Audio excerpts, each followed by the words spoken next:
Today, Broadside is 782. If we have one thing to thank women for, it's baby books, because there's no one would ever have a baby book if it weren't for women, because men would never collect hair samples and fingerprints and palm prints and little footprints and all that crap and take care of their weight and height and length or whatever. Little pictures of stuff, their teeth that they lose. No, men would never do any of that. So basically the history of man would just be lost in this country if it weren't for women. So thank you, women, for baby books. Man, I tell you what, it's 60 degrees today, and there's a storm a brewing, and I got to put a water pump in the old 454 Chevy, and this would be a great time to do it. I could pull it in there and get it done. Nice weather, wouldn't have to be chilly. Part's not in, so I got to wait till Tuesday, when it'll probably be like 18 degrees and not water pump weather. You know what I mean?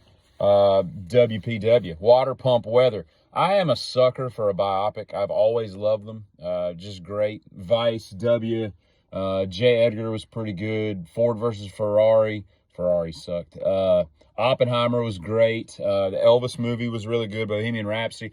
I just love a good, even The Dirt, as much BS as it was filled with, because none of that crap really happened the way it was described. It's just all sensationalism for, points, cool points. It was still kind of entertaining. I just love the on-screen adaptation of real people, And so in light of this Bob Dylan mania that's spreading across the country, I'll probably see it at some point, just because I just like hearing the story and all that, even though I'm not a great fan of his music. But let me just say that what we need to be doing is a Fleetwood Mac biopic. And I don't care about Peter Green in those early years. No one cares about that Fleetwood Mac, okay? No one cares about them, okay? That was a completely different band. We're talking about Rhiannon on, okay? That's what we're talking about, from, Tango in the Night and Tusk and Rumors and all that stuff, right? And that would be a great story. That would just be the biopic of all band biopics ever, because what band had more inner turmoil than Fleetwood Mac? Nobody at all. The casting would be interesting too. So I think we should make that happen. I've been watching a lot of ski videos. You know how you watch one video on TikTok, and the next thing you know, you're just inundated with just that thing. And, you got to be careful, because, sometimes I'll be watching something, I'm like, oh, I got to cut this off, or it's going to think I like this. I just happen to be, mildly curious about what I'm seeing, but I don't want to see any more of it. You know what I mean? Well, I somehow got into skiing, and I used to be a huge snow skier all through high school and college, and I was really good at it. It was probably easily one of my better sports. I took to it very easily. I just had a lot of fun with it. I love to go fast. I love jumping stuff. I could care less about all the moguls and all that crap, but I just liked going really, really fast and jumping things.